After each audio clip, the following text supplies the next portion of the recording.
All right. Good afternoon, Databricks. Hello. Can you hear? Perfect, thank you. Good afternoon. Let's give it up for an amazing conference and everybody here so far and all the speakers that have taken the stage. Can I get a quick round of applause for those? Awesome. Today we're going to go over generating laughter. How the heck do you evaluate something that's very subjective with objective metrics? Let's dive in. For those of you who don't know me, my name is Erin Staples. I'm a developer experience engineer by day at Galileo, but by night, I get up to some other shenanigans. I'm a New York Times-featured comedian. I've produced comedy shows and fine-tuned models to roast humans. I ran a project called Comedy Bites. In this project, we evaluated, is AI really gonna take our jobs? I doubled down and said, bet. Let's see, can AI take our jobs when it comes to comedy? Now, we're thinking things through. Comedy shows. This is Databricks Data and AI Summit. Give the people what they want. Yep. As the robot said, and apparently it's not coming through on the robots, but as the robot said, or my clone to be exact, you probably are not here to give me a comedy set. You guys all came for a little bit of the data, right? A little bit of the AI. She's like, no, sign me up for the comedy bit. Let's walk through what we're getting into today. We're going to talk about what happens when you give a large language model a little too much power and not enough supervision. And then we're going to ask it to be funny together, and we'll evaluate that together. Building creative tools is a fun task, and we're going to build through a fun little app that I built that's open source if you want to go play around with it today, the Startup Simulator 3000. And then we're going to walk through metrics. How did we build those custom metrics? How did we evaluate that success? Let's dive in and explore. Now, what if I told you that non-determinism isn't a bug, it's the bit? Most of us are taught to treat variability as the problem. They want the same output. You've probably, for those of you building AI apps, can I get a show of hands who's built an AI app, even for fun or for serious? Awesome, thank you. You're usually optimizing for consistency, reliability. However, what happens when you don't? What happens when the variant is the funny part? How do you optimize metrics for that? The punchline doesn't always land. It takes context to make it funny. LLMs, or foundation models, are unpredictable by design. Running a comedy show in New York City, I need to know, how do I get this opportunity to repeat itself? What items do I want to be consistent, and what items do I want to be regular? Well, it requires us to keep one foot on the ground. Yes, that means using ground truth data sets in order to influence your end result. Let's dive into a quick little example. For those of you who wanted the comedy bit, I saw you earlier. We're going to get weird. Welcome to my very exciting app. I'm assuming some of you work at a startup or have ideas of running a startup, or at one point in your life, you may be a founder yourself sitting in this room. I wanted to know, can I make a good startup pitch generator? But with a twist. My startup sim generator, we're going to have it, I'm going to have some audience participation here. So we're going to have it test and see, can we build a startup together? Who says we should do silly first, or who says we do serious? Silly or serious? Silly, I love it. All right, I'm going to need some help here. Who wants to give me an industry? What industry are we starting our startup in? What industry? FinTech. Someone's going to be a FinTech founder here. So behind this application, this is an agent application. I've got a couple of things. It's running models. It's going to query the hit TV show Silicon Valley. It's also commenting from Hacker News snarky comments that I have filtered out. And it's got a data set of satirical YouTube and comedy metrics and comedy materials. Who's our target audience? What? Deeds? Oh, IT. And then someone want to toss out a random word? Huh? Crypto. And we're going to have it generate this startup. So it's looking at Hacker News trends. It's analyzing the startup ecosystem to see what's out there. And then I have it modeling some absurdity. I've plugged in my own satire comedy in here. And let's see what it comes up with. This is a live code demo. This is running locally. It's calling some APIs, so we're at the mercy of some conference Wi-Fi, but should be fun here. While we're doing this, we'll talk about how we want to metric their success. I am not naturally looking for the perfect startup. That's what serious mode is for. In the serious mode, it'll query common pitch deck structures, and it also queries TechCrunch to see who recently got funding. Let's let it load. We're going to see a little bit. Again, mercy of conference Wi-Fi here. We'll see how this comes through.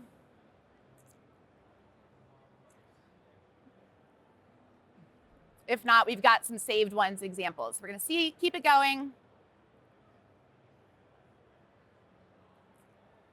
All right. Let's check the logs, confirm that things are rocking and rolling. And it should be popping up any minute. All right. I can get started. I'm checking the logs. I promise I'm not cheating here. We'll pop it over here if you guys want to see. But for the sake of time, because you guys don't want to watch a loading screen, I've got our logs here. And we can see what it came up with. Introducing Spacecoin. Doot, doot, doot. We decode the crypto. Let's see. Of it we have there. Let's see if it'll pop over now. We had our result, but we see our task right here. We'll not wait for the speed of conference Wi-Fi. We've got it here, introducing Spacecoin. We decode the crypto clues left behind from the Big Bang black hole to generate a new brand of cryptographic currency. By leveraging EchoLeak AI vulnerabilities, our fintech startup navigates uncharted IT territories. Pretty silly, right? Now, I want to know, what likelihood does that have to make someone laugh? If I'm to look at this from we can see right here in Galileo, our live report. Again, we're at the speed of conference Wi-Fi. It's pulling in a couple of things. It's got my Hacker News tool. We generated this just a few moments ago. We can see exactly the choices that I made to run a silly startup. It's calling my Hacker News tool. It's looking for some keywords that I have in some popular satire things, and then it comes up with a startup simulator tool. So using generative AI, putting that in together to make everything work. If we dive in, I want to know how successful this can be. I can pop in, let's go to our little beautiful metrics page. And it's going to keep loading, but we'll show you what one looks like in a finished example. Doot, doot, doot, doot, doot. If you make sound effects, I've heard it automatically makes your app better. We can pop over here, look at our metrics, and we can see what it expects to us. So we're seeing the action advancement, our standard agentic metrics. And it's giving us, it's not sexist, it's not anything, but if we scroll down, we can see the custom metrics I've put in this. Scrolling down, we see things like satire effectiveness, cultural relevance, funny or not, consistency, narrative coherence. These are all metrics that I wrote myself. And you're probably wondering, well, how the heck did she get those? Those are not metrics we think of in our day-to-day or metrics that we think of when it comes to this. All of this is generated through a little bit of thinking. So when using LLM as a judge, we can pop in. There's some certain knowns as a comedian. There are certain knowns that we always know. I went ahead and I created this. So actually, I ran this simulator at New York Tech Week last week, and a couple of other previous events. I gathered data, and I said, what are the likely industries that we're expected to see things? I pulled those keywords out. I then took all of this data, And I started using it to create a prompt. So it's in a data set. I started playing around with it of what matters most. Then I took a page out of UCB where I went and studied satire writing and comedy. And I put in common satire metrics and efficiency tools right in that. So it understands the common structure of comedic jokes. Now, you're probably wondering, this is just one example, but we've got multiple different metrics here we can kind of dive into for our look. And they're all very similar in structure and similarity here. If we scroll down here, I've got a satire and silliness as a service metric. And it combines all the subcategory metrics that I put together into one giant metric to determine, is this a good joke or not? We can see now at a glance what would make a good joke rather objectively by determining what worked in a previous example. All of this is ranked and given a score. Now, you're probably wondering, that's great, Erin, but I'm probably not running an AI comedy show in New York City, and I'm probably building something else in AI for business relevant purposes. If you're a comedian, great, that's awesome, but I fully understand not everybody gets a joy of roasting themselves on stage on a regular basis. And that's why we need to think about the different types of metrics that come with evaluations. Typically, we look at something like accuracy, token usage, latency, and safety. Notice you're not seeing my satire and silliness as a service up on this page. However, as we know from our silly mode, and this is kind of our agent tools that I've given each mode, we're going to need a different set of metrics to determine the success of this. Now, typically, we see it in kind of a binary. So metrics operate in this dual kind of Venn diagram. On one side, you'll see our traditional AI evaluation metrics. That's that rouge, blue, safetiness, trustworthiness. Then we'll add in our agentic experience metrics, tool calling, tool selection, did it pass the right information, agent completion metrics. But this still doesn't cover my comedy example. Where the heck does my comedy metrics fit in this? And may I pose the question, where will your subject matter expert metrics fit in? I may be a subject matter expert in comedy, but you may be a subject matter expert in healthcare. You might be a subject matter expert in finance, insurance, law. While yes, my example is about comedy, any subject matter expert can apply. And that's what really matters.